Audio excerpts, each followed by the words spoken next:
Ladies and gentlemen, boys and girls, episode 108. He's Nelson. And he's Neil. And we are the Nobody's Podcast, live from the podcast studios, bringing it back at you. Lots of stuff going on. Started off, brother. You went to Pittsburgh. I went to Pittsburgh, yes. Steel City. Pittsburgh From one Steel City to another, eh? Yeah, or I call it like our sister city, and I think Pittsburgh has a lot of commonalities. It's Pennsylvania is very mountainous. I think it's the Poconos, and if you drive through certain parts of Pennsylvania, like it's hilly like crazy, and it's pretty much like downtown Hamilton kind of deal. Like, do you have to pass Syracuse to get to Pittsburgh? No, that's like East New York. Okay, because we pass the Poconos when we're going to Jersey usually. Oh, right on. Yeah. Well, it's just such a huge stretch. Right. So you're driving through the hills, and then you kind of arrive into Pittsburgh, the city. And I was surprised that it's not a larger city. Our impression as Canadians of the U.S. are some of these cities are just enormous, massive, right? Yeah, and it's something like 300,000 population. So it's very much like here. Really? Mm-hmm. And we went to the Steelers game on the Sunday. They played Detroit, which was a fucking outstanding game. Is it? Yeah, the first half, Pittsburgh went up like 17-0, and we're like, we want to beat the rush, so let's hit the concessions. And the seats we had were just incredible. Like, they had this kind of like a VIP level, right?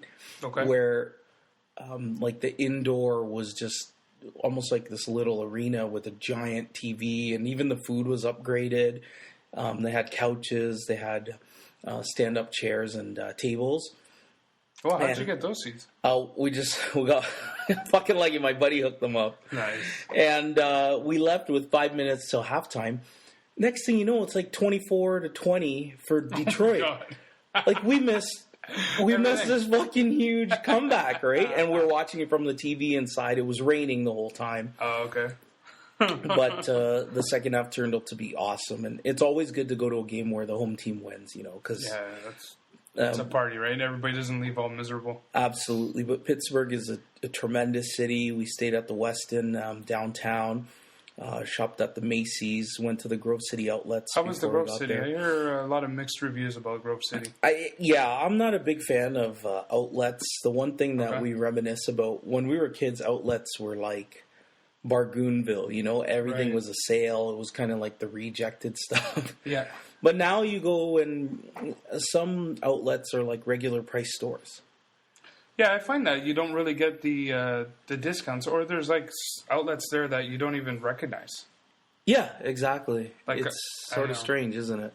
It is, because it's like, it's changed. What is this store doing here? If I wouldn't shop that in a regular basis, why is it like a specialty deal, right? Yeah, I guess Ted Baker London is a big name, but I never heard of it until going to an outlet. But now, like, the Bay is pushing it like crazy. Oh, no kidding! So I guess it's a big deal. This is the first I've heard of it. See, so. It took us to talk about they're in prime outlets or something. Yeah, like the premium outlets up in Halton Hills, I think it's called, the new one. That's the new ones. I haven't been owned by there. Vegas, same company that has the one in Vegas. Right.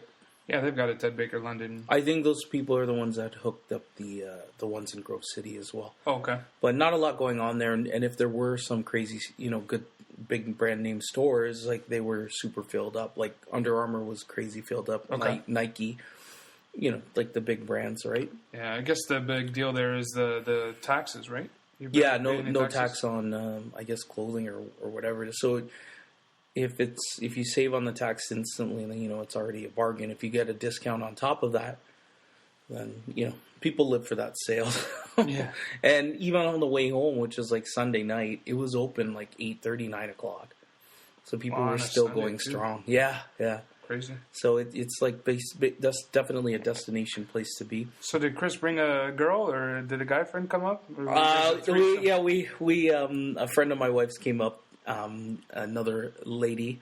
Good for Chris. And who shall remain nameless and anonymous. But frankly, it was to keep my wife company more than anything. Oh, that's good. Yeah, that's cool. So, but no, it was a good time. Chris was. We had a great dinner. Oh, yeah. What can you do? You're in Pittsburgh, and the scene's not crazy. In fact, we arrived at Saturday, 3:30, and it was like a ghost town. I'm like, what is this? A scene from The Walking Dead? Like, there were no cars, there were no people. It's like that in Buffalo when you drive through Buffalo on a weekend. Weird. It's like nobody. Yeah. So weird. Like, I know there's, it's a business district, dude. I just thought it was happening, and, everything seemed like it was closed. There's still factories going on, or are they kind of like Hamilton where it's like a dying thing? Yeah, you know what? They've transitioned nicely, perhaps better than we have, from the steel to other industries. And, I don't know exactly what it is that they're in. And now I know the universities and the medical centers play a huge part, just like our city. Okay. But, yeah, their city is transitioned nicely, that's for sure. They still have a steel presence, but definitely, but it's cleaner. Yeah, exactly. Cool. It's not like the stereotypical you look at it as smokestacks everywhere. No, okay. But cool. Working class town, you gotta love that, and really down to earth people. Like people at the games were tremendous. Cool. They were really nice, and all over the city. And the service, I recommend visiting Pittsburgh and supporting the town for sure. Yeah, the Pittsburgh fans, the Steeler fans in particular, are known for being a very a types of crowds that follow their team, and by follow I mean like they will travel with the team to the other cities, eh? And they've had very many Pittsburgh natives move to different parts of the U.S., which is why they have such a large fan base too. Oh, okay. So that makes sense. Albeit with the steel or other industry, they branched out all over the U.S. Pittsburgh your NFL team of choice? I don't really have a favorite team. I play fantasy football, so I follow basically everyone. I'm a fan of good football and great players. Well, that makes sense. Yeah, this is definitely my buddy's favorite team. So we had a great time. Shout out to Pittsburgh. Thank you. We love you. And come to Hamilton if you want the same thing somewhere else. Hamilton Ticats are in the Grey Cup. Yes, the Ticats are in the Grey Cup. You know what? That's a party I wish I was going to. Rough Riders are crazy. Apparently, they tailgate better than anybody, right? Yeah, they are. I mean, in the prairies, right? Their only professional team are the Rough Riders, that's right? Going to be a party. Absolutely, and they're hosting it, so they got not only the home field advantage, the home crowd, but this is amazing news for our Ticats who haven't been to the Grey Cup since they don't even have a stadium. 99. Yeah, exactly. So I was watching the news tonight, and they were saying the Ticats should really stick around in Guelph because that's where they've had a great deal of success. Yeah, that's hey guys, they might have to because who knows if that stadium is going to be done on time. It looks like it's going fairly well. I hope so. It looks enormous, right? And I hope they do everything they can to copy the Heinz Field Stadium in Pittsburgh because that was a tremendous. That's a nice stadium. Yeah. Oh yeah, nice stadium. Yep. Cool. So, but good luck to the Ticats. I hope they shock the world because holy crap! When we left the Steeler game, we were on a high because they won, right? And like I said, nothing beats going to a game where the home team wins. Yeah, for sure. But we got out, and I look up the score of the Ticat game, and I'm like, it was something like 36-24. And then I didn't see it. Yeah, I looked at the box score, and I noticed that the Argos didn't score a point in the second half, and the Ticats scored something like 19 points straight. Oh, shit. Unconscious. So, look at them. But hey, they got a great coach. Ken Austin has a Grey Cup pedigree. He won the second Grey Cup for the Rough Riders, so he actually was the Rough Rider quarterback. So he's won. Yeah. And Henry Burris, who I think takes a lot of flack, but he's won the Grey Cup with Calgary. So that's cool. He started his career in Saskatchewan, and so did Kent Austin, the head coach. So it's a nice little homecoming, and the city could use a really it would be nice. Some really nice. Something positive for absolutely, sure. Right? It's all the closet Ticat fans come out of the woodwork, right? Everybody on the bench. Yeah, they made the cup. I love it. I knew they would make it. Yeah, never the same guy. The game. Yeah, same guy to tell them they fucking blow every year. Yeah. Right. So good luck to the Ticats. Any good news, any news like that is great. Yeah, for sure. But the last thing I want to say about the game in Pittsburgh is this: It was raining the whole time, so we got the rain gear on. Okay. But if you have the means to stay inside and watch the game, on a big screen, cozy, beer in hand, bratwurst and hamburgers or what. I swear to God, the section that we were in, because they had access to this other level, watching this ginormous screen. Yeah. 80% of the fans were inside watching the screen at the live event. It's just insane. It was hilarious. And by and large, I think where we were sitting was a lot of corporate seats. So, these guys, they're probably for business. It's on the company's dime. Yeah. Yeah. So black and yellow. That's it. Let's. If I can, I'm going to come back to it, and we're going to throw the anthem out, throw up a little Wiz Khalifa for the Steelers and for our Ticats. So Oskiwiwi, man. What's going on in your world? What's going on with Nelson? So last we met, I was talking about this. You kind of alluded to it, the massage therapy. Okay.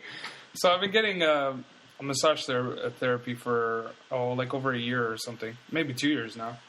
Working at a desk, back it's all messed up. Absolutely. But I found this service called the AOBT. So it's Shiatsu Oriental Bar Therapy. Okay. So these girls are hanging from like bars on the ceiling, and they walk on your back pretty much, basically. But the beauty of it is they go so much deeper than you can with your hands, and it doesn't hurt as much because the heel of the foot is a wider base than like your thumb would be, right? Right. So you can go deeper with less pain. So it's pretty awesome. So they just don't. They can go deep with the pressure, but they don't stab you with like an elbow or. Exactly. It's not like Muay Thai. Exactly. No, I don't get beat up for. So a little ground and pound, right? So I found this new girl in Toronto because my regular one broke her wrist giving somebody a massage. Oh no. Yeah. So she's been out of commission for like 6 months. So I had to find somebody else, but I wanted the same type of service. Right. So the girl I found in Toronto actually is an instructor as well. Okay. So she asked me to be a guest. And I'm like, she's like, it's 2 hours.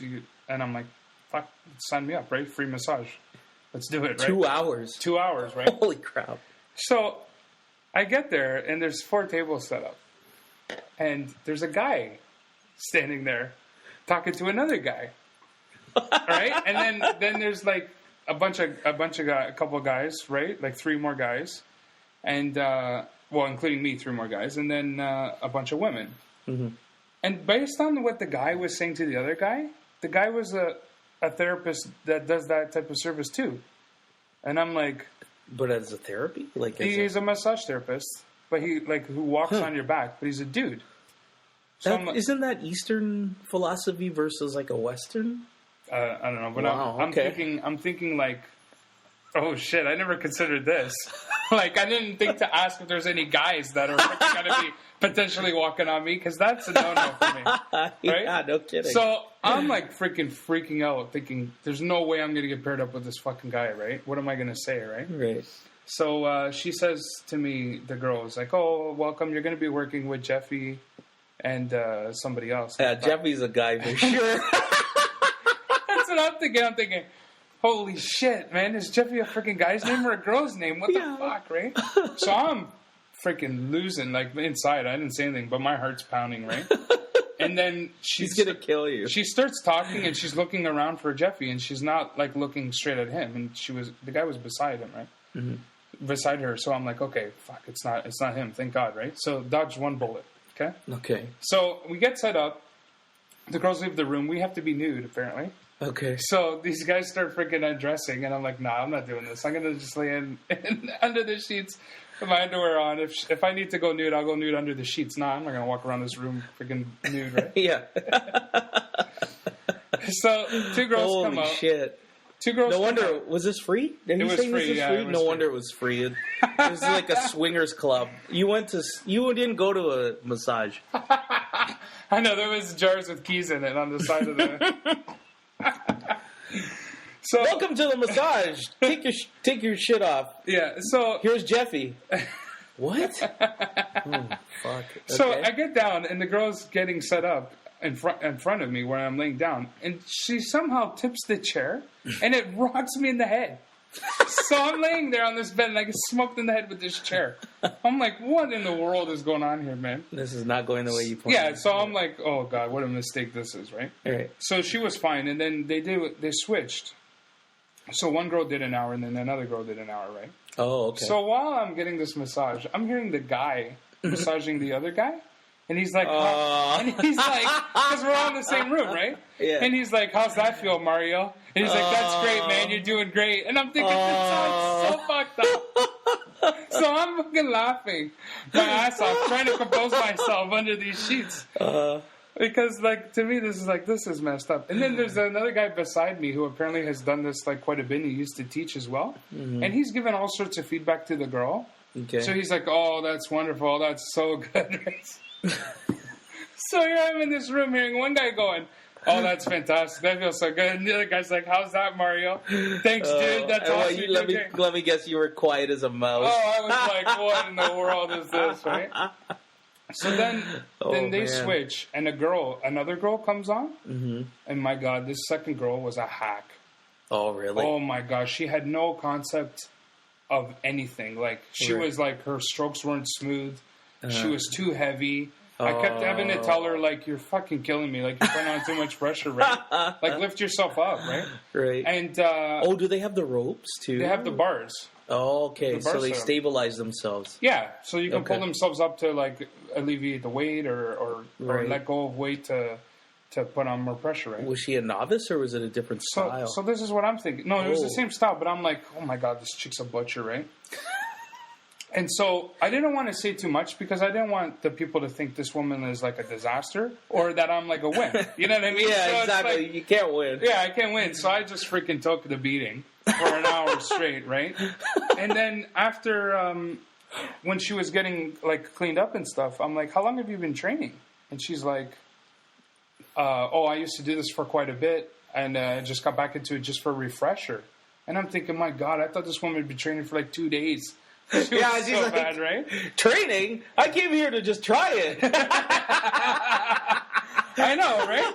And then she says, oh, I'm used to doing this on bigger guys, so I'm not used to having to let up on weight so much. Holy crap. And I'm thinking, fuck, how big are these guys? Right? Because I weigh 220, right? Like, I mean, I should be slimmer, but fuck, still. No, but you're regular sized dude. I'm like, what did she step on, like 350 pounds? That's what I thought, right? And then, so when we were getting dressed again, the guy beside me was like, how was that? And I'm like, oh, buddy, it was fucking torture, right?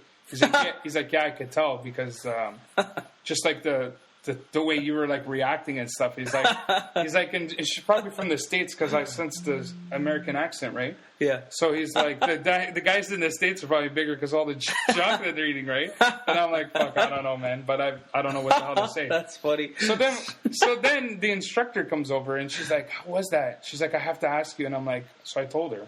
Yeah, you're honest. Freaking mess, right? Right. And she's like, I know. She's like, I saw things that I didn't quite understand, like things I've never seen before and stuff, right? Wow. So I told her what she said about being like her working on bigger dudes. Right. And she's like, bigger than you? And she starts laughing, right?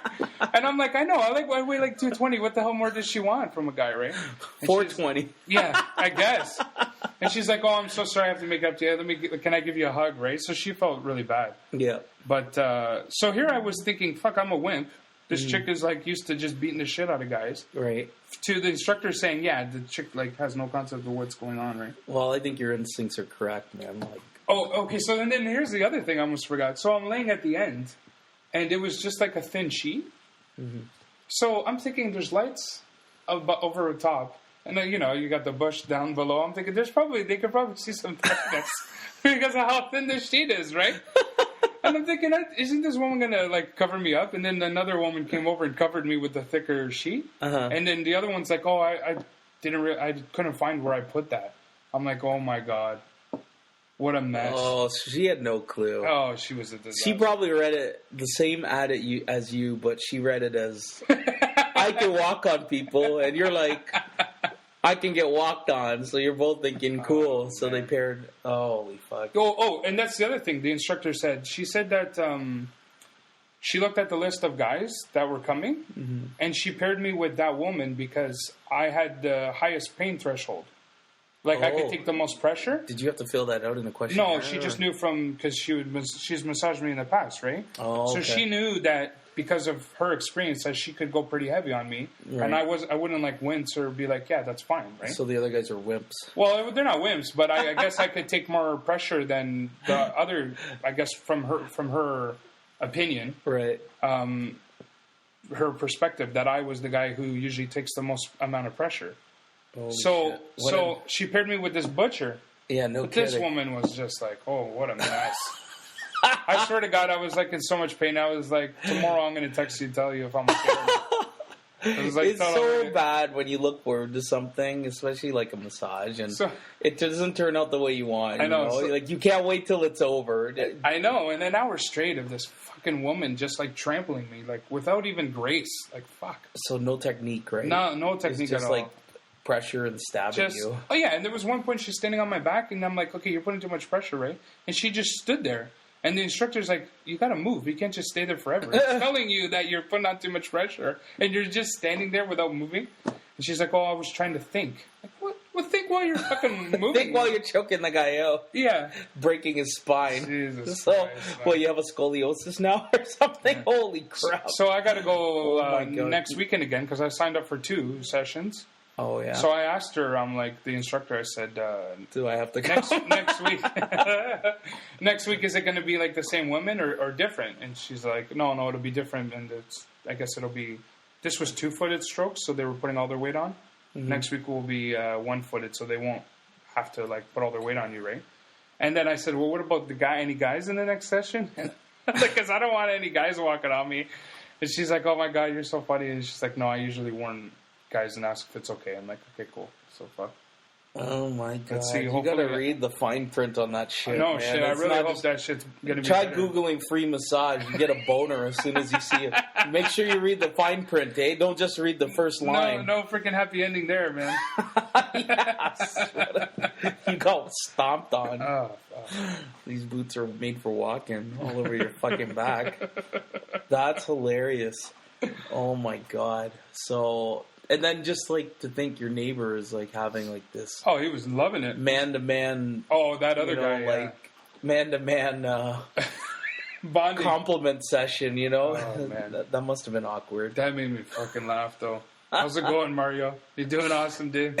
Fuck. I guess, at least they knew each other. Oh, they did. Or maybe they just met. They didn't. They didn't. I guess the one guy was cool with it. Oh, wow. All right. I don't know, man. So there you go. You're kind of auto-suggesting where to go for our... For the listeners that are looking for that kind of thing. You want to meet a girl who beat up on you or same-sex relationship. I know. But at least I got a hug out of it at the end of the day. Oh, there you go. But pain and suffering. Free, right? You said? Like. Yeah, it was free. So I went to one of those years ago. They had a school like that here downtown. And it was a great thing because I was like this poor university student. Oh, yeah. But I have been going at... you know, at the end of any year, your medical benefits run out, and I don't know if I said this last time, but I've been going like every week actually, and it's been the best thing. So I'm really into it. I need to plan. I need to book, as many appointments as I can, like, and spread it out during the year. Because I'm talking to my massage therapist. And they were asked can I do 3 appointments in 1 week? You said that to the massage therapist? No, someone's been asking the massage therapist. Oh, yeah? Just to use up all their credit, right? Like 3 times in 1 week, like, God, sure, come in and we'll talk. Because what the hell? You can't work on someone 3 times a week. That's freaking hilarious. They'll turn into mush. So, okay, right on. Well, I guess... while on the topic of male complimentaries, man-on-man compliment. Yeah. So I want to bring up, something real quick here, and in what's that magazine? Was it People? People magazine has. You're playing a song too, right? People magazine has named the sexiest man for 2013. Yeah, Adam Levine. From the very own Maroon 5 and The Voice. Name this singer. God, man, what do you think about that? Like, I don't know. To me, he looks like a freaking bone wreck. Like, he looks like a crackhead. Well, he looks how Rob Ford's supposed to look. Well, what was your reaction? Because we had the tube on, we had the TV on when we saw that, and I said, "Yeah, okay, that's a good pick. You know, I'm cool. I'm totally comfortable. That guy, I'm a married man, and I can have a man crush." Yeah, that guy asks a lot of women apparently, so his sex life has got to be pretty good. Well, his last two, his fiance now is a Victoria's Secret model, and his girlfriend before that was a Victoria's Secret model, right? A friend of mine said, "Oh, he's fit," and I'm like, "He's skinny. He's not fit." Like, to me, there's a difference. Like, okay, so man crushes, right? What's that fucking guy from Thor? Don't know him. Let's get his name. What the hell is his name? That's okay. We'll get it. So you think this guy should be your? I think he would be my candidate for. Is it Thor or Thor 2 or Thor 2? Yeah, something. What is his name? Christian something or? Is he in the first one? His fucking brother was dating. Or did they do these stupid things? No, he's the same guy. Did okay, go ahead. Talk about him. Chris Hemsworth. Chris Hemsworth. Oh, that's the guy on what do you call it? He's in the Expendables. Is he? Yeah. No. Yeah, he's the young guy, the second one that gets killed by Jean-Claude Van Damme. Oh, really? Yeah. Oh, man. That's right. And he's the one that I thought was rumored to be with your boner crush. No. Lana Del Rey. No, you're thinking the brother. Chris Hemsworth's brother was the guy in Expendables. Okay. The guy who was dating Miley Cyrus. That's what I'm saying. You said his brother is oh, yeah. No. Whatever. I would pick Chris Hemsworth over Adam Levine for hottest man. So there you go. If we were to profile our man crushes, there you go, guys. So I prefer like a buffer type of guy. I'm cool with the slim and trim dude, with the dirty... the dirty tattoos and shit? With the tattoos and the scruff look, and Nelson likes the clean-cut, jacked-up dude. Well, let me tell you something. I think last year's sexiest man, dude, whatever, was Channing Tatum, wasn't it? So there you go. You had your year last year. Let the chicks have and they alternate this on purpose year to year, obviously. You think they go with the scruffy guy and then... Sure, they can't just pick like three scruffy, skinny, tatted up dudes 5 years in a row. They can't just go with the buff guys every year? They gotta switch it up or else it's discrimination. So I'm waiting for a Filipino sexiest man. Or else I'm gonna file a lawsuit with people. You know who my guilty pleasure man crush is? Guilty. Okay, when you put it like that, we're transcending a new border here. We're going too far, right? But okay. It's Ryan Gosling. Canadian Ryan Gosling. Yeah, did he not win it before? He might have. No, Ryan Reynolds won it though. Oh, Ryan Reynolds. Yeah. Yeah, but Ryan Gosling, I like his freaking acting chops because he always looks psychotic in all of his. You movies. Really like the soft looking dudes, don't you? Blonde hair, blue eyes. And hold on, just so that we can re-add some testosterone back into this. Like, do they have the world's sexiest female on there, or you know what? Yeah, they do. I can tell already if they did that, it would turn into this catty thing. Well, no. I think it would make men like give a a sexist. All the feminists would come out and something really? Like that. But don't you think? Yeah. Oh, you're what's that terminology when you're objectifying women? There you go. Oh, I guarantee you that would happen. Are you sure they have it? Are you sure? I'm not sure they have the Ask Men like top 100. I know they have 50. And those magazines are just supposed to be like that. So they have the 50 hottest women though, don't they? People magazine. I don't think so, man. I thought they had a 50 list. There's what is it? People Mag? I think it's People Mag, yeah. So, okay, but... I know Maxim has a list, usually. But yeah, but it's not the same type of magazine, I guess is what I'm saying. Like, they do have top set. Oh, but it's top 100. Hey, even better. Well, that's Maxim. So you came up... Most beautiful people. See how they get around it? Jennifer Lawrence. Okay. She's my favorite right now these days. So needless to say, you're going to Hunger Games Part 2. Oh yeah, she's a freaking badass in Hunger Games. I love it. That's hilarious. Okay, right on. She was a badass in Silver Lining Playbook too. I like that movie. Yeah. I like that movie. I'm a fan of Bradley Cooper. I really enjoyed Limitless. Yeah, Limitless is a good movie. And definitely the Hangover trilogy. Yeah. All right, but So right on. Okay, so just let's wrap up. Adam Levine, legit or not? Like, no. For you, no. Okay, it's just not your style. He's not my type. Well, that's why you're not a voter, and that's why I'm not a voter. But the funny thing is, you're always going to have people that hate, and frankly, no one wants to hear the opinions about the people that are good with it. They want to hear the haters because that's more entertaining. Yeah, that's true. Yeah, exactly. And just so you guys know, there's no most beautiful woman. The way people does it is they do most beautiful people. And then that's where they include both the men and the women. Because I can just see it right now. That's a cop-out. It's going to be, objectifying. Yeah. And that's fair. That's a fair comment. I was worried about offending others, eh? Yeah, absolutely. But if you're a magazine like FHM or Maxim or Playboy or whatever, you already have that. You're already built on that whole premise, right? Which is to put objectify women. Baby dolls in magazines. So, who's going to say that something new? Like, hey, you can't fucking judge what this chick looks like. And they're like, yeah, we can. This is what we fucking do. So, yeah, no shit. There you go. That's what the magazine's all about. Exactly. So that's hilarious. Did you see that Jean-Claude Van Damme commercial? Oh, no, I haven't seen the commercial. I've been meaning to watch it. But... And it's basically him in an aerial shot, just him with his arms crossed. Okay. He's standing and I don't even, his accent. I don't know what he's saying. But he's propped up between two big rig trucks. Yeah. But these are jacked up, really nicely, tricked out big rigs. Trailers, right? And they're driving in reverse. I didn't realize really? this. Yeah, they're going in reverse. Okay. And they're going in the perfect increments apart and driving at the exact same speed in reverse. No way. And he has 1 foot on each cab of the truck. And he goes from standing to a split position. No fucking way. Yeah, you need to see this. That's crazy. Yeah, you need to see this. So then what? Well, and then they put exactly why it is that they did this commercial, and it was to demonstrate the steadiness of this new technology.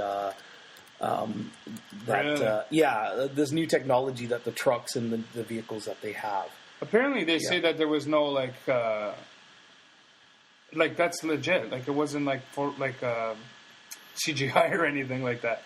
Well, the funny thing is, as he gets further and further apart from as the trucks get further and the camera angle gets farther, I didn't think his legs get pretty long for. Oh, really? Not that tall. So do you think there's some fakeness going on? There's some fuckery going on there. There has to be, man. Right? So we're taking a look at it. If you haven't seen it yet, YouTube Volvo Trucks, the epic split featuring Jean-Claude Van Damme. You know what's messed up is, look at that, 37 million views, eh? Holy sure. And this is probably just one version of it. But you've got two trucks side by side. No, that's bullshit, both man. There's going no way. In reverse, and they were maybe 3 feet apart. Now they're and then they're coming back together again? Or 6 to 8 feet apart.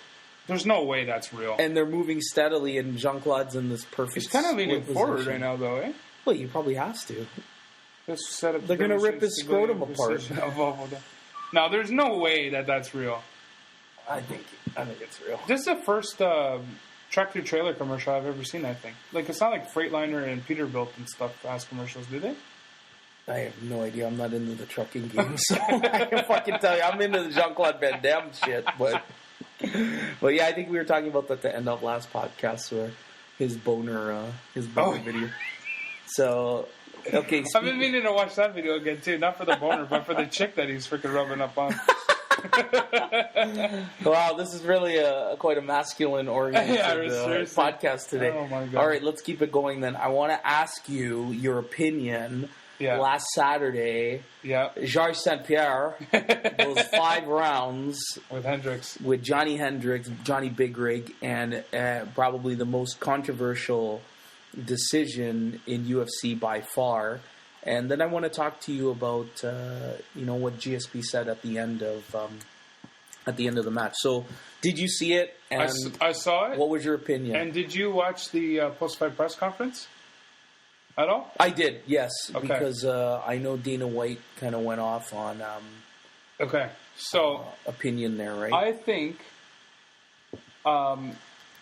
first of all, what Dana White says completely contradicts what he says after the John Jones versus Gustafsson fight. Because I think you can compare those two. We'll give everyone some background on that then. So, I think that GSP won that fight for a few reasons. Mm-hmm. A lot of people say that he won round 1, 3, and 5, the ones that do think that he won. So, I agree with that. Right. Mm-hmm. I agree with that. It was a close fight. So if you were to give it to Hendricks, you have to beat the champ. And I don't think he beat the champ. People say he did a lot more damage, but it's not a do more damage scoring system. It's a round-by-round point system. Right. Which is by and large what the debate is now, obviously, right? So what's your opinion on it? Well, you know what? I would have to agree because, what do they say? To beat the champ, you can't leave it inconclusive, right? Exactly. But a lot of folks are judging strictly, I guess, on the way GSP's face looked after. But he always looks like he got beat up. He did against BJ Penn, too, when he first fought him. And he won that fight. You can have a guy with exactly that. I mean, maybe his face swells up really quickly, or it's an incidental hit.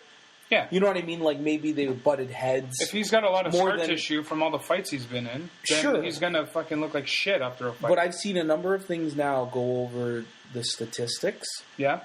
That favor Hendricks. Okay. I mean, it's all mounting up against GSP being the winner at the end of the day. There is like the damage he caused on his face, the number of hits that were landed and thrown, where they were, take down defense, that kind of thing. Yeah.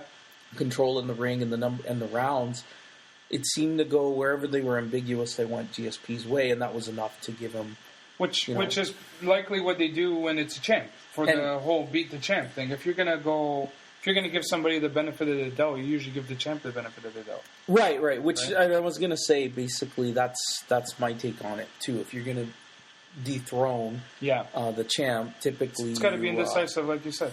Yeah, exactly. You can't leave it with any raise any kind of doubt with that kind of fight. And I think, but frankly, I only got to see I was in Pittsburgh that evening. We were out for dinner, and we couldn't find a bar. No one was going to grab the pay-per-view, so I only was able to read it as the rounds were happening, and then I got to see some highlights. So, there were some heavy-duty shots, though, in the second round, weren't there? Is that when Hendricks really went to town on GSP? There was a couple. Yeah, I would say probably the second round. There was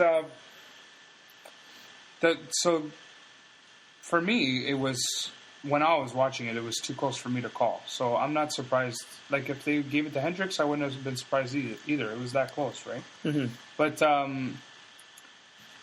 there was a couple of moments where Hendricks actually had GSP wobbly. So they would have. I think it was the second round that he would have. He had an opportunity to finish GSP, but he didn't, and GSP recovered. Right. So I'm pretty sure it was the second round. So he did. He hurt him quite a bit. He had him wobbly. I thought he was going to finish him, but it didn't happen. So you can't. If it's a point system and it's round by round, just because you make a guy wobbly in the second round doesn't mean you're going to give the rest of the fight to the guy. Right. You know what I mean? So. Going back to what I was saying about the John Jones. What did you say after that? Yep. So if you look at the John Jones versus Gustafsson fight, Gustafsson made John Jones's face look like GSP's face. Mm-hmm. Okay, and Gustafsson didn't win the fight, but it was a close. Right. It was a close fight, but the decision went to Gustafsson. So Dana White at the end of that fight was saying, and everybody else, the decision went to Gustafsson. Sorry, the decision went to Jones. Okay. Sorry, just making sure. Yeah. I'm like, did I fucking miss something? No. Okay, too much thoughts going through my mind here. Okay, so so everybody was saying you got to beat the champ, the damages and everything, blah blah blah blah blah. So now Dana White at the post-fight press conference for GSP after GSP's fight, he's going fucking nuts. On the Nevada Commission, he's going nuts on the judges. He's saying, like, if you look at GSP's face, this is a fight, it's about damage. With GSP right there beside him. No, he wasn't there at that point yet. Oh, he wasn't in there? No, I thought he was there beside him. So that's the other thing I would like to know, like, what, So do you think he would have said those things? No, he wouldn't have said that shit in front of GSP. That's the thing.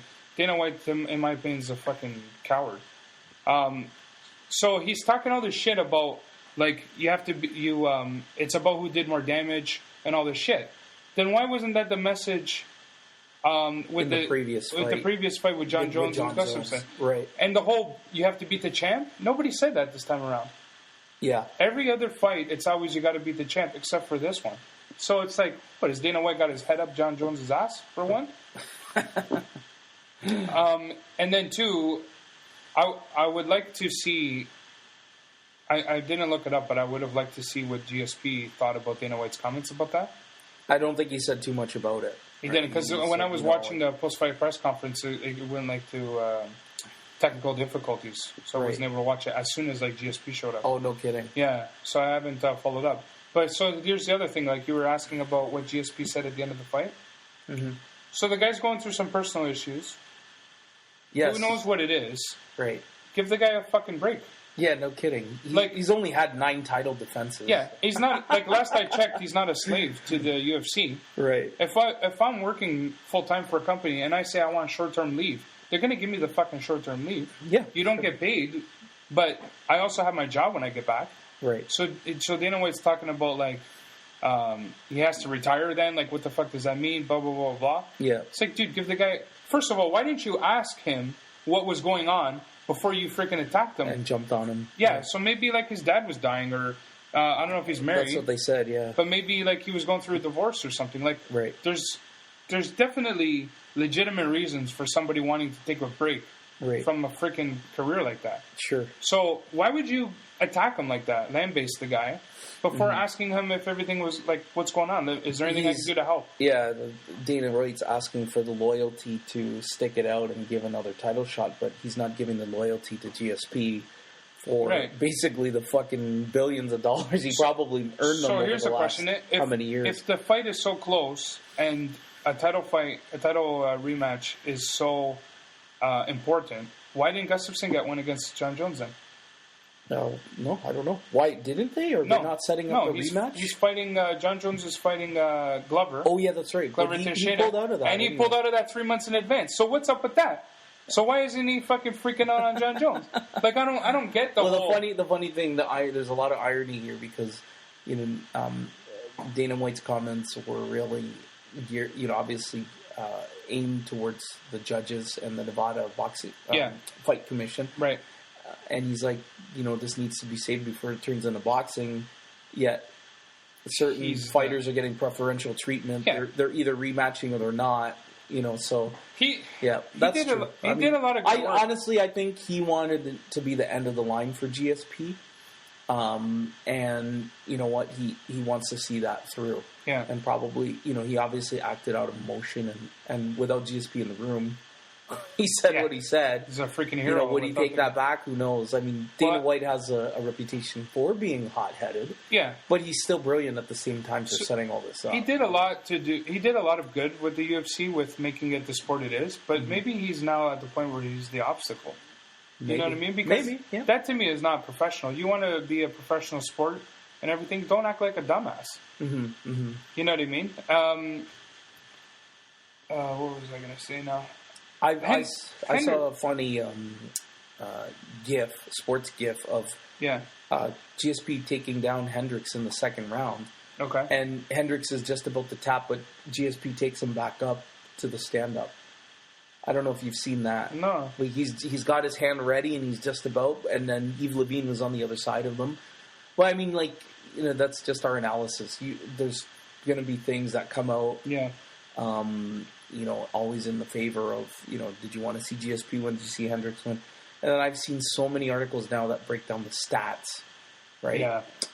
It's just too bad that it comes down to the controversy of the judging. But what I've heard about the judging is it's a capped system and it's on a scale of 10, is it not? Yeah. Am I right? A winner of... So winner of the round it's a 10-point must system, and the other person can get 10 the other person can get 9 or 8. Like if it's that dominant of a round, the other person will get an 8. Right. So it just depends on what it's based on. Is it based on touches or is it based on damage? I just don't think right now there's disagreements there too because people think that whoever's in the middle is controlling the octagon, so they get points to control. Oh, right? they do get points for that. Yeah, they do. Oh, no like I don't know if it's a legitimate or if it's a subconscious thing, but right. that's what they say a lot. You know, Sure. he was in the middle of the octagon, so he had control of the fight. Right. Or whoever sets the pace of the fight.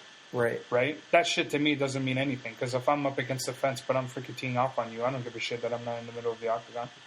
So I don't really put too much weight on that. So what should be the number one factor? Power shots landed? Like, you know, which do you think should get the most points? That's the other thing, because right? if one guy has more power, it doesn't take 10 shots to hurt a guy. It takes 5. Whereas if GSP, let's say, for instance, doesn't have a but shot. it's still the number of the ones that are landed, right? Like, well, so that's the thing. Is it damage or is it contact? Contact. Because if you hit me 10 times and I hit you once and you get knocked out, right? Then I won the fight. Well, it doesn't matter though. Because, it doesn't matter. We're not talking about scoring at that point. So I can see what Dana White's going with the damage, right? Argument, but then be consistent. Don't fucking say that Gustafsson didn't win because you have to beat the champ, even though Gustafsson did more damage to John Jones. Right. You know what I mean? I think we have to put in perspective who the opponents, who the contenders were. Well, that's the problem. You shouldn't have to do that. Well, you're right, and I think maybe if that is what Dana White's intention was, then it's not right because clearly he wanted Hendricks. So Johnny Hendricks, which a lot of people call him Jimi Hendrix, because if you do a Google search of who GSP's fighting, GSP versus Jimi Hendrix. Sure. But so Johnny Hendricks contradicts himself too. He says that he was only swinging at 70%. Because he wanted to prove to the world that he can make it to the 5th round. Because people were questioning his condition. When did he say that? At the post-fight conference. Oh. So you're a dumbass, because then after that he says, I was doing everything I could to finish the fight. Well, everything you could to finish the fight is not swinging. Everything to finish a fight is not swinging at 70%. Right. Do you know what I mean? So, and then he says, I won everything after second minute of the fight. Right? Mm-hmm. And then further down, he says, further in the post-fight conference, he says, I would give maybe the 3rd round to GSP. He said that? Yeah. So are these things you're not really supposed to say? Well, isn't the 3rd round come after the 2nd minute of a fight, you dumbass? So apparently the post-fight scrum, I guess, when it's just Dana White in the meeting, the media, sorry. Right. He went to talk to GSP first and then came out. Okay. And he said that he to GSP, like, whatever he's got going on in his life is a big deal. But to Dana White, it'll be fine. It can be fixed or whatever. Yeah, it's not that big of a deal. Like, it'll blow over. So now Dana White... he tried to use the media to... cover up his stupidity? No, I wanted to say to influence him to come back. Oh. Just like that. Like, whatever is going on, it can be fixed. Oh, okay. Yeah. Thanks. But it's not really for him to judge, is it? Yeah, exactly. Because what I think is a big deal in my life, you might not think the same, but it's my life. Because it's your approach and, and I'm the one dealing with it, not you. Sure. So, well, here's the 2 things that came out from TMZ, which sound like a load of shit in the end. Well, and then another one surfaced today. First, it was reported that GSP's dad was ill and terminally ill. Okay. But apparently his sister stepped in and has pleaded with the media to get off that because he's fine. Okay. And it really... well, he mentioned... it really, that's like a terrible thing for a family, any family to hear. Yeah. But go ahead. He was mentioning he had his dad had illness issues when he fought Matt Serra. Okay. So there was some health issues at that point, apparently. But that's probably where the media got that idea, maybe. That was way back, though, with Matt Serra. A long time ago, like 8 years or something. And the second one was... he got some chick pregnant? He got a girl pregnant, and he doesn't want her to have the kid. Meanwhile, I watched him on the Rogan podcast talking about how he wants 4 or 5 kids, and again in the UFC primetime. Maybe he doesn't want the kid with her. Yeah. Maybe, but the other one was he's on UFC primetime. He's like, I want to have a football team number of kids, and I'm like, so. Oh man, it's just outlandish shit. But what came to light most recently is he had a break off with his sports manager or his manager. Oh, really? And basically, he had to pay her after being sued or something like that. Oh. Something like between $700,000 and $800,000 to his ex-manager. So that's probably why he wants to break, because he doesn't want to continue to pay. Possibly because it's his Sherry Spencer is his ex-manager, and he was ordered in court in Nevada to pay about $740,000. Also, any of his future revenue from pay-per-view fights, really, his earnings from his latest merchandising contract, and also his endorsements with Affliction and that fitness Rush DVD. Fit? No shit. Yeah, any of the money from that. So, and I read that, I was like, okay, you think really he would slow down his career so that he wouldn't have to pay this chick? No shit. Doesn't seem right, but, that was what came out today anyways. That's hilarious. So, so Dana White afterwards was like, oh, I talked to him and everything, and then one of the guys said, why wouldn't you have had that conversation with him before you fucking went nuts, right? Yeah, that wasn't the timeliest or best thing to say, especially from your friggin' workhorse, right? So yeah, he's your best fighter. Cash cow, exactly. Exactly. So, anyways, we'll see how this all plays out. But you know what? Congratulations to Hendricks on a great fight. Yeah, for sure. Congrats again to GSP for your hard work, and you might have a reputation for not finishing, but I recognize that. Fuck, you work awfully hard just to do what you do. Well, in that fight, he was trying to finish Hendricks, so I'll give him that. Sure. He wasn't fighting for a decision this time. Yeah, he kept coming forward. He went at him, and he was hitting him hard. He was relentless in coming forward. Yeah, so it was a great fight. I did hear people say that it was mic'd up that he was asking what round it was, and then he said at the end in his post-fight interview with Rogan that he lost his memory for parts of the fight too. Really? Right? So you know what? This is like a brutal sport, right? Yeah, people don't understand that. They don't understand the risk that goes hand in hand with that, and I laugh at the guys that think that if they're street fighters, they can fight against professional fighters, and I'm like, yeah, right, man, that's like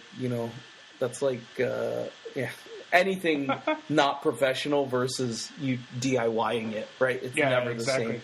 So don't underestimate, what these things, what these people can do. You can fake it to a certain degree, but these guys have a special will and talent and skill that they've crafted.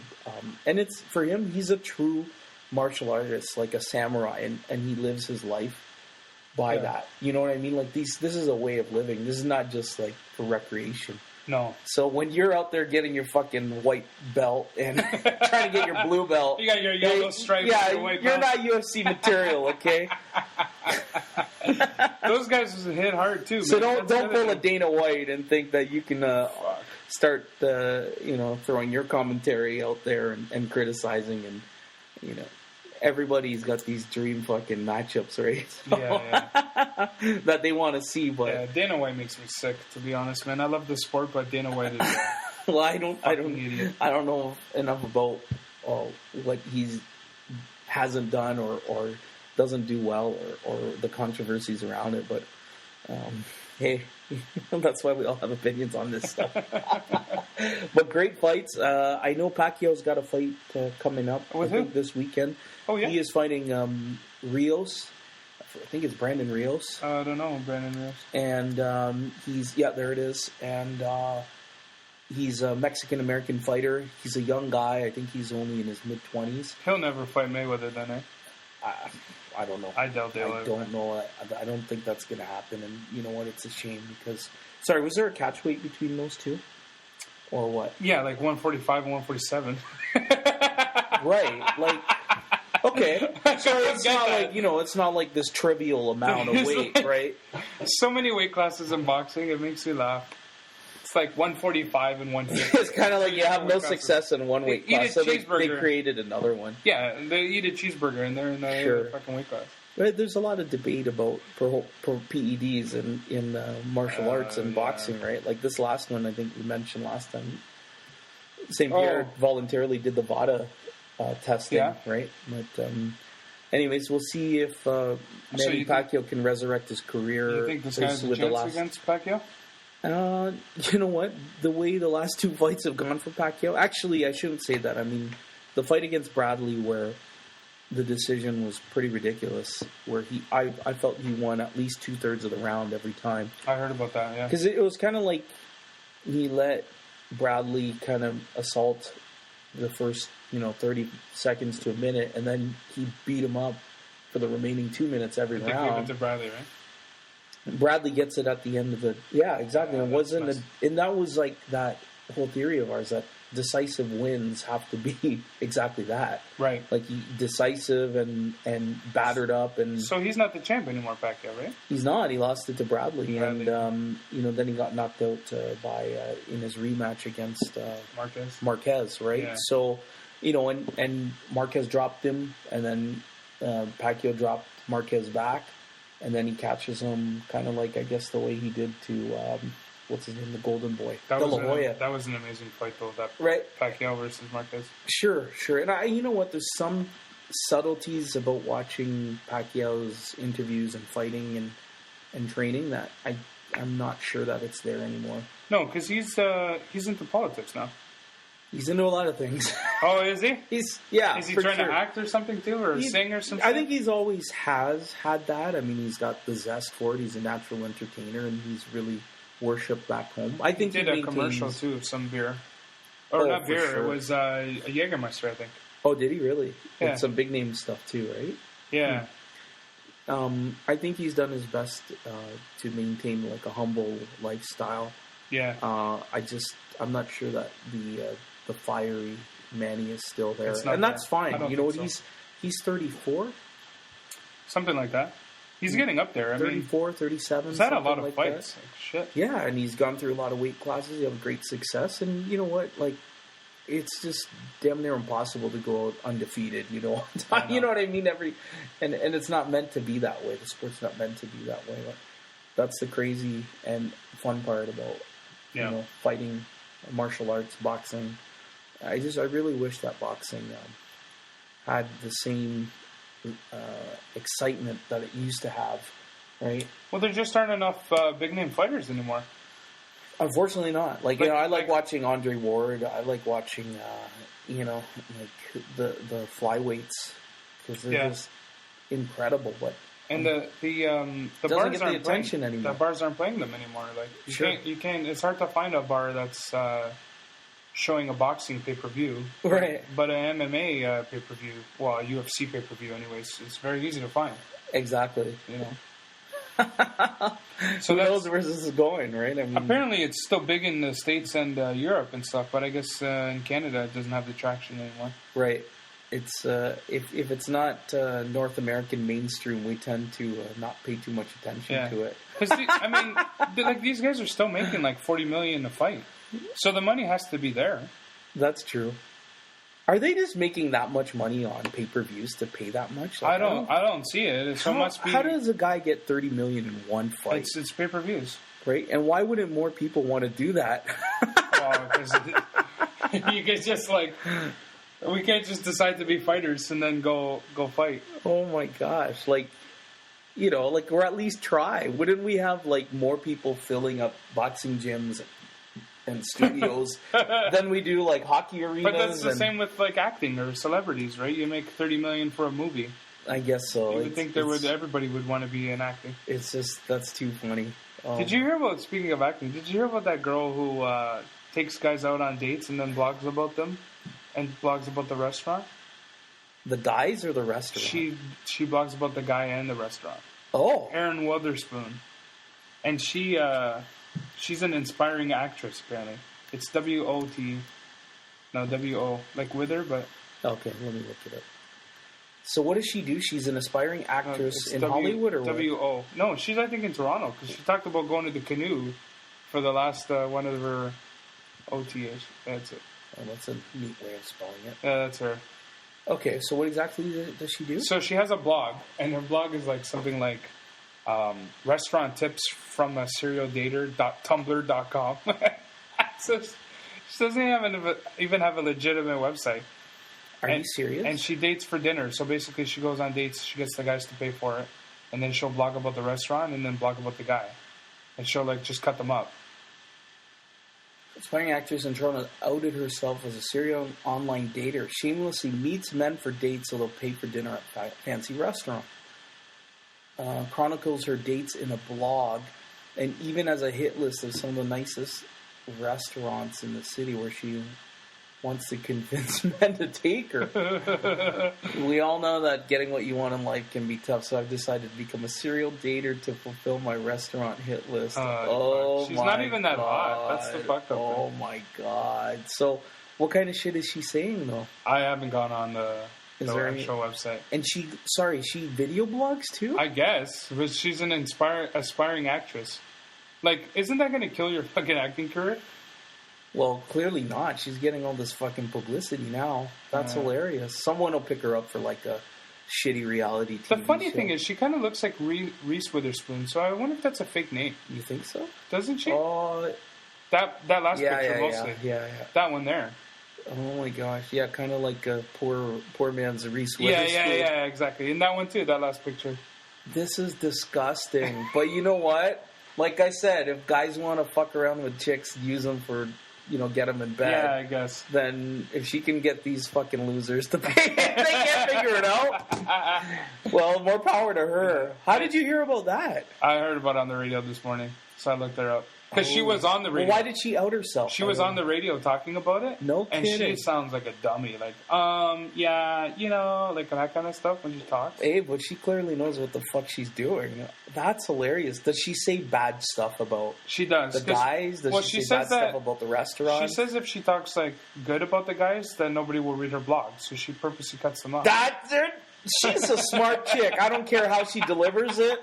She can dumb blonde it up. She's smart enough to know it. That's exactly the fucking formula. Because nobody listens to us for the shit we want to say. That's all prim and proper, right? Well, that's why we're not prim and proper on this podcast. Exactly. Well, that and we're morons, so let's face it. Exactly. We don't know what the hell we're talking about. Rob Ford got stripped of his power today. Oh, you know what? I'm fucking tired of that asshole. Holy shit. But why is he even there? Like, what is he going to do? Just sit in? Well, it's about time someone said, you know what? Okay, so they stripped him of his power. So. Everybody's going to blow a whistle. It's a room full of fucking whistles. Let's get this going now. Yeah. So what did they do? He's working on his book deal right now. Yeah, no kidding. He's already got a movie. Yeah, for sure. Oh my God. Crackhead Mayor. See, nobody likes anything. That's the working title. It's got to be like fucked up. And we get bored of like good stuff, eh? Oh, for sure.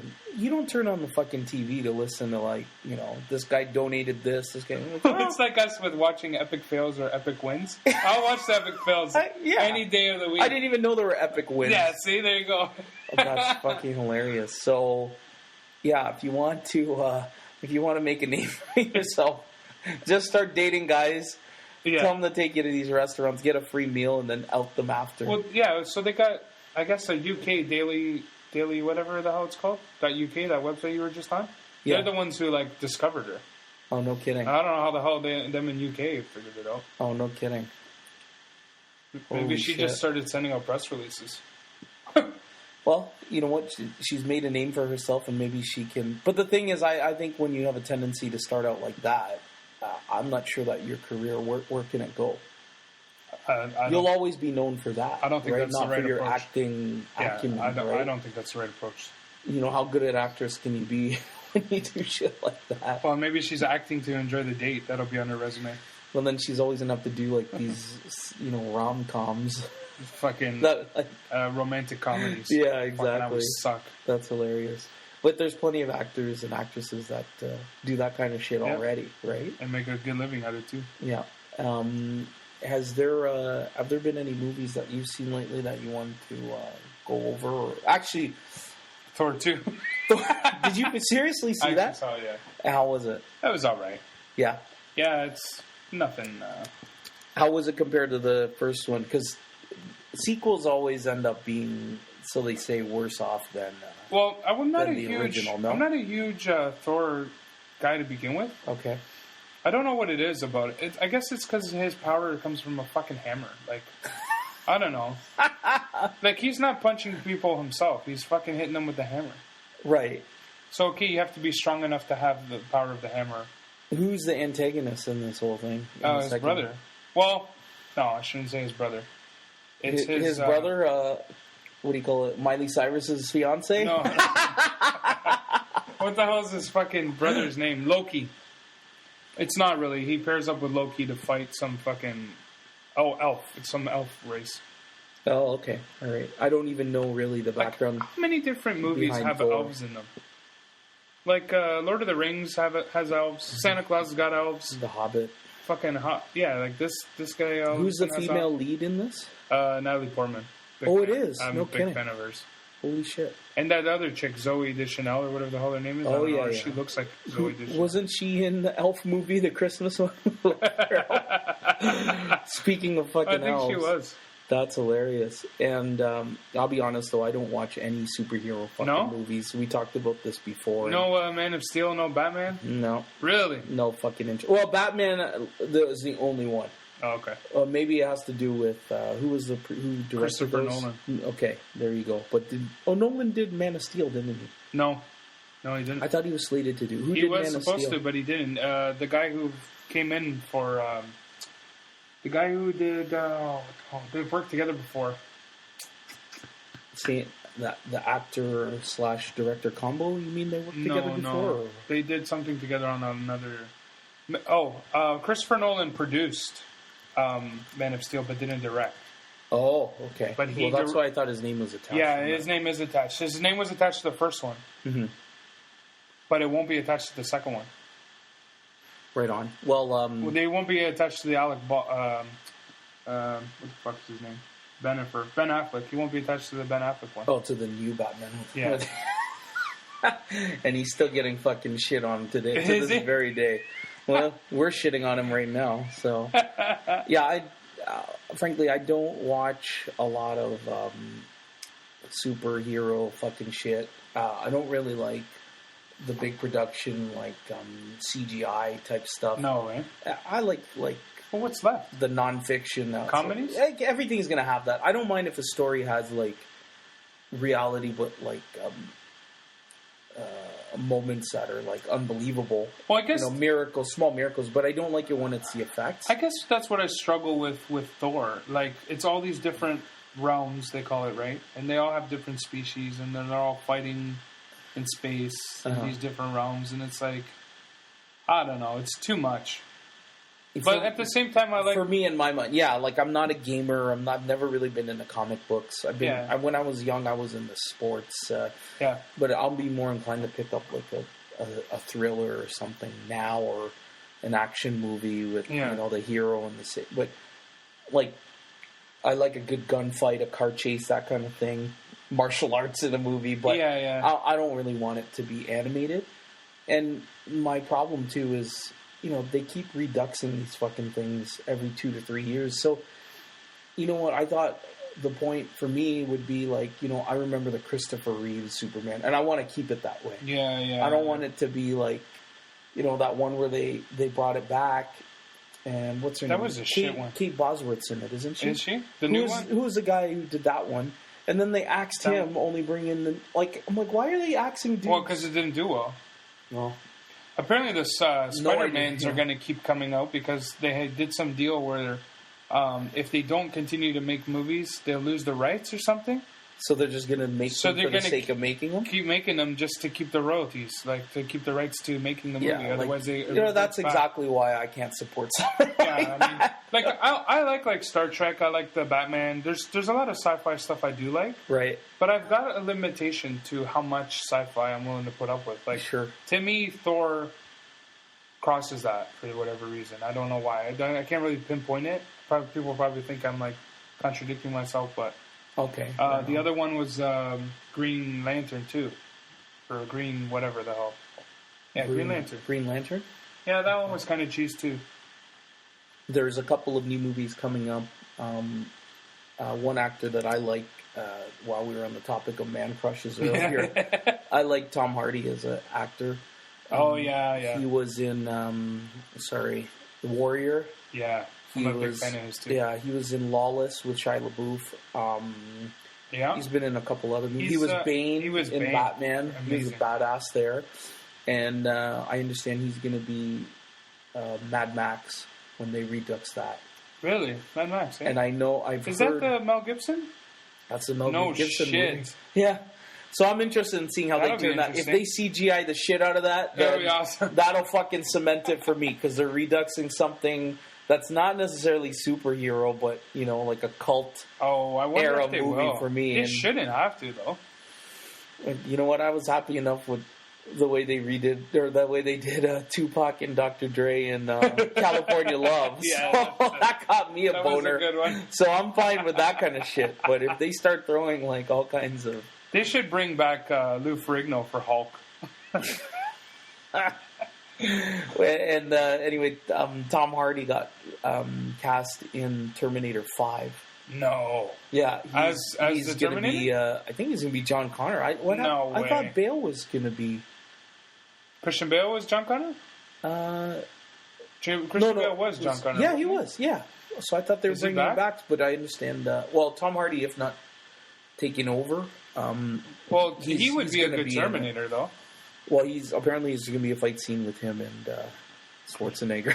Yeah, right. Because Schwarzenegger, the CGI version, the maid fucker, has got to make a cameo. Right on. That's awesome. Yeah, so that'll be good. We're trying to check out here like upcoming flicks for the next year, and it's like a lot of like sci-fi heritage / like 14, 15, or sorry, 16. 1500, like poor Europe, scurvy, like the oppression and the revolutionary times. Reminds me of Assassin's Creed kind of shit. It does look like Assassin's Creed, no shit. And I'm like, I just have no fucking interest in this. What movie is that? And look, he's walking like Assassin's Creed. It looks like Assassin's Creed. Did they make a movie out of Assassin's Creed? They did, with Jake Gyllenhaal. Oh, really? What was it called? Did they not? What's that movie with Jake Gyllenhaal? I don't know.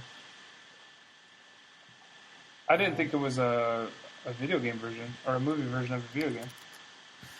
I thought it was. Let's see here. Let's check out his fucking IMDb. That's the best. I love the resources online now where you don't even have to think. You just jump to them. Oh, just saw Sons of Anarchy. Got caught up on it. Fucking awesome. Is it? Picked back up again. And spoiler fucking alert, I gotta let you know that Clay Morrow, who's been kind of fucking they've been dragging that storyline. He was supposed to take over guns from the Suns and then work with the IRA to continue to sell them in Northern California, gets fucking shot. So it's just an awesome twist. Oh, really? So, isn't he the main actor? Oh, Prince of Persia, fuck me. Oh, okay. I thought it was in Assassin's Creed. It's Prince of Persia. Prince of Persia. Oh, man. Okay, fuck it. That's... anyways, I thought it was that. So this Clay guy, isn't he one of the main actors, though? Yeah, Ron Perlman plays Clay Morrow, who was the original president... Well, not the original one. The president before Jax Teller. So, and he tried to fuck over the club. So did he die, or...? Plotted. Well, he was in jail...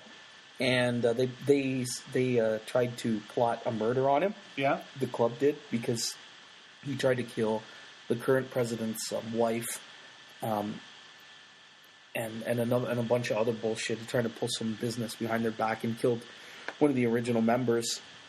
So they plotted a murder on him. So he went to jail, but the heads of the gun running, the Irish IRA, wanted Clay out of jail. Okay. So they plotted an escape, like to hijack basically the prison truck.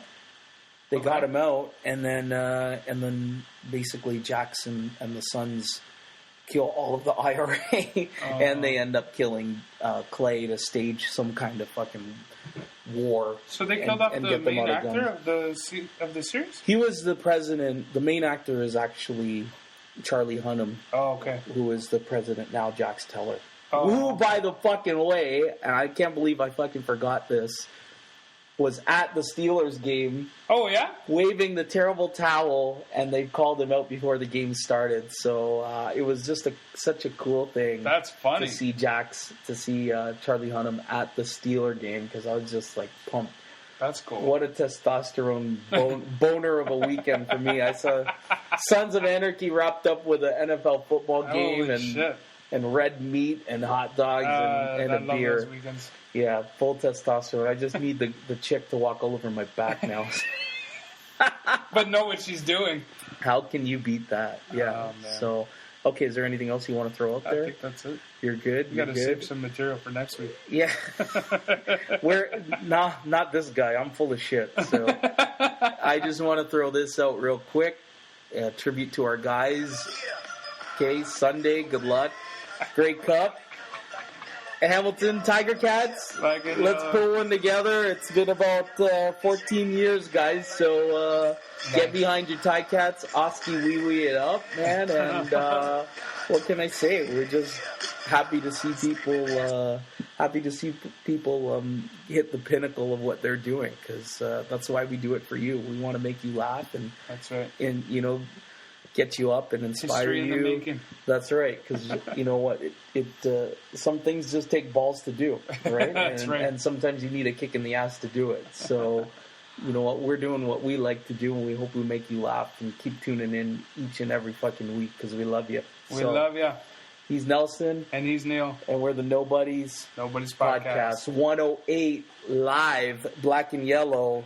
Number one in your hearts. Number one, always. Have a good week, everybody.